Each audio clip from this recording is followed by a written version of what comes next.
പ്രിയപ്പെട്ട പ്രേക്ഷകരെ, മറ്റൊരു വളരെ പ്രധാനപ്പെട്ട വാർത്തയിലേക്ക്, നമ്മുടെ MDMA കേസുമായി ബന്ധപ്പെട്ട വാർത്തയുടെ തുടർച്ചയിലേക്കാണ്. First on report. Muhammad Hussain പ്രതിയായ MDMA കേസിലെ പ്രതികളുടെ ഉന്നത ബന്ധങ്ങൾ പരിശോധിക്കണമെന്ന് പ്രതിപക്ഷം. പ്രതികളുടെ ഫോൺ വിളി വിവരങ്ങൾ പരിശോധിക്കണം, അതായത് CDR എടുക്കണം. ഹുസൈൻ ഉന്നതരുമായി ഫോണിൽ സംസാരിച്ചിട്ടുണ്ടോ എന്ന് കണ്ടെത്തണം. പ്രതികൾക്ക് മുഖ്യമന്ത്രിയുമായുള്ള അടുപ്പം അറിഞ്ഞ ശേഷം അന്വേഷണം മരവിപ്പിച്ചിരിക്കുകയാണെന്ന് VK സനോജ് MLA റിപ്പോർട്ടറിനോട് പറഞ്ഞു. MDMA എവിടെ നിന്ന് എത്തിച്ചുവെന്ന് കണ്ടെത്തിയിട്ടില്ലെന്നും VK സനോജ്. MDMA കേസുമായി ബന്ധപ്പെട്ട് ഞെട്ടിക്കുന്ന വിവരങ്ങളാണ് പുറത്തുവരുന്നത്. DYFI ആവശ്യപ്പെടുന്നത് ഈ പ്രതികളുടെ കോൾ ലിസ്റ്റ് പുറത്തുവിടണം എന്നാണ്. ഞങ്ങളുമായി യാതൊരു ബന്ധമില്ല എന്ന് കോൺഗ്രസുകാരൊക്കെ വലിയ രൂപത്തിൽ പ്രചരണം നടത്തുമ്പോൾ ആ കോൾ ലിസ്റ്റൊക്കെ പുറത്തുവിട്ട് അതുമായി ബന്ധപ്പെട്ട ഒരു കാര്യങ്ങൾ ജനങ്ങളെ ബോധ്യപ്പെടുത്തേണ്ടതുണ്ട്. ഇപ്പൊ ഇതിനകത്ത് അടിമുടി ദുരൂഹതയാണ്. കോൺഗ്രസിന്റെ പല നേതാക്കന്മാർക്കും ഇവരുമായിട്ടുള്ള ബന്ധം വെളിപ്പെട്ടു വരികയാണ്. ഇതിന്റെ നോഡൽ ഓഫീസറെ മാറ്റിയ വിഷയം ഉണ്ടായിട്ടുണ്ട്. എന്തിനാണ് ഇത്ര തിടുക്കപ്പെട്ട് ഈ തൂഫാൻ പദ്ധതിയുടെ നോഡൽ ഓഫീസറെ മാറ്റിയത് എന്ന ചോദ്യം ഉയരുകയാണ്. അതുകൊണ്ട് സമഗ്രമായ അന്വേഷണം ഹൈക്കോടതി ജഡ്ജിയുടെ മേൽനോട്ടത്തിൽ നടത്തണം എന്നാണ് DYFI ആവശ്യപ്പെടുന്നത്. VK സനോജിന്റെ പ്രതികരണമാണ് കേട്ടത്. മുഖ്യമന്ത്രിയുമായി പ്രതികൾക്ക് അടുത്ത ബന്ധമുണ്ടെന്ന് ആരോപിച്ച് DYFI VD സതീശന്റെ പറവൂരിലെ വീട്ടിലേക്ക് ഇന്ന് പ്രതിഷേധ മാർച്ച് നടത്തും.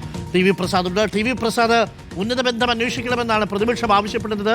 ഉന്നത ബന്ധം തെളിയണമെന്നുണ്ടെങ്കിൽ ഈ മുഹമ്മദ് ഹുസൈന്റെയും കൂടെ പ്രതി ചേർക്കപ്പെട്ടിരിക്കുന്നവരുടെയും ഒക്കെ CDR പരിശോധിക്കണം.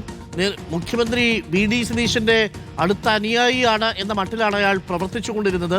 ഈ രാഷ്ട്രീയ ബന്ധമൊക്കെ അദ്ദേഹത്തിന്റെ വ്യാപാരത്തിന്റെ മറയാക്കി ഉപയോഗിച്ചിട്ടുണ്ടോ തുടങ്ങിയ കാര്യങ്ങളൊക്കെ പുറത്തു വരണമെങ്കിൽ CDR, ഈ കോൾ ലിസ്റ്റ് പരിശോധിച്ചാലല്ലേ മനസ്സിലാകൂ. നിലവിൽ പോലീസ് അതിന് തയ്യാറാകുമെന്ന സൂചനയുണ്ടോ? TV പ്രസാദ്.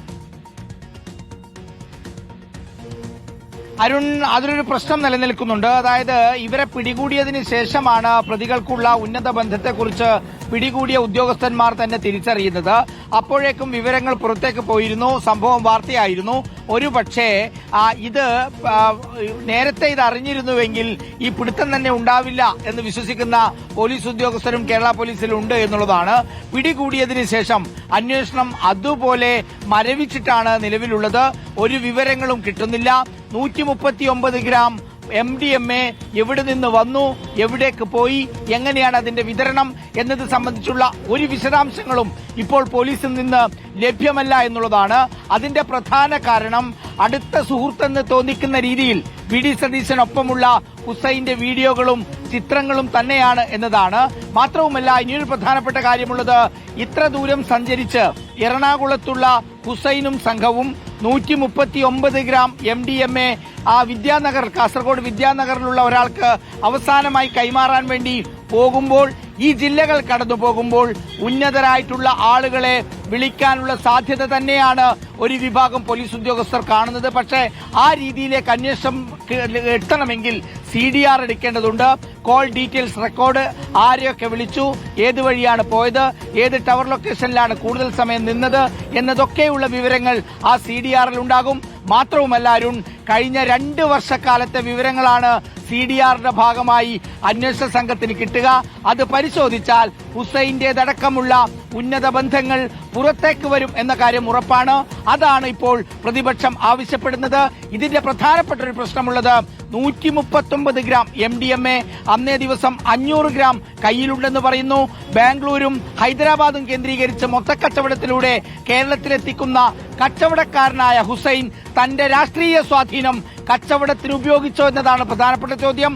UDF സർക്കാർ വന്നതിന് ശേഷം ഈ കാര്യങ്ങൾ ഹുസൈനും സംഘത്തിനും കൂടുതൽ എളുപ്പമായോ എന്നറിയണമെങ്കിൽ ഹുസൈന്റെ കോൾ ഡീറ്റെയിൽസ് റെക്കോർഡ് പരിശോധിക്കണം.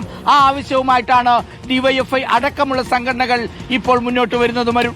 Thank you. TV പ്രസാദാണ് വിവരങ്ങൾ നൽകിയത്. പ്രതിപക്ഷം ആവശ്യപ്പെടുന്നു, ഇപ്പോൾ പിടിയിലായിരിക്കുന്ന മുഹമ്മദ് ഹുസൈനെ പോലെയുള്ളവരുടെ കോൾ ലിസ്റ്റ് പരിശോധിക്കണം, CDR പരിശോധിക്കണം, ഉന്നത ബന്ധങ്ങൾ പരിശോധനയ്ക്ക് വിധേയമാകണം. ചെറിയ ക്വാണ്ടിറ്റി അല്ല കേട്ടോ, 1/2 കിലോ MDMA ആണ് അയാൾ കേരളത്തിലേക്ക് കൊണ്ടുവന്നിരുന്നത്. ബാക്കി വിറ്റിട്ട് അവശേഷിച്ചിരുന്നതാണ് 139 ഗ്രാം MDMA. അപ്പോൾ എത്ര കുഞ്ഞുങ്ങൾ, എത്ര ചെറുപ്പക്കാർ ഇത് വാങ്ങിച്ചിപ്പോൾ അടിക്കുന്നുണ്ടാവും. അപ്പോൾ ഈ ബന്ധങ്ങളെല്ലാം പുറത്തു വരണം. എവിടെയൊക്കെ വിതരണം നടത്തി, എവിടെ നിന്നാണ് വന്നത്, സോഴ്സ് എവിടെയാണ്? മംഗലാപുരം ഒരു പ്രധാനപ്പെട്ട ഡിസ്ട്രിബ്യൂഷൻ സെന്ററാണോ? പരിശോധനയ്ക്ക് വിധേയമാക്കേണ്ടതാണ്. ഉന്നത ബന്ധങ്ങൾ പരിശോധനയ്ക്ക് വിധേയമാക്കേണ്ടതാണ്. TV പ്രസാദാണ് വിവരങ്ങൾ നൽകിയത്.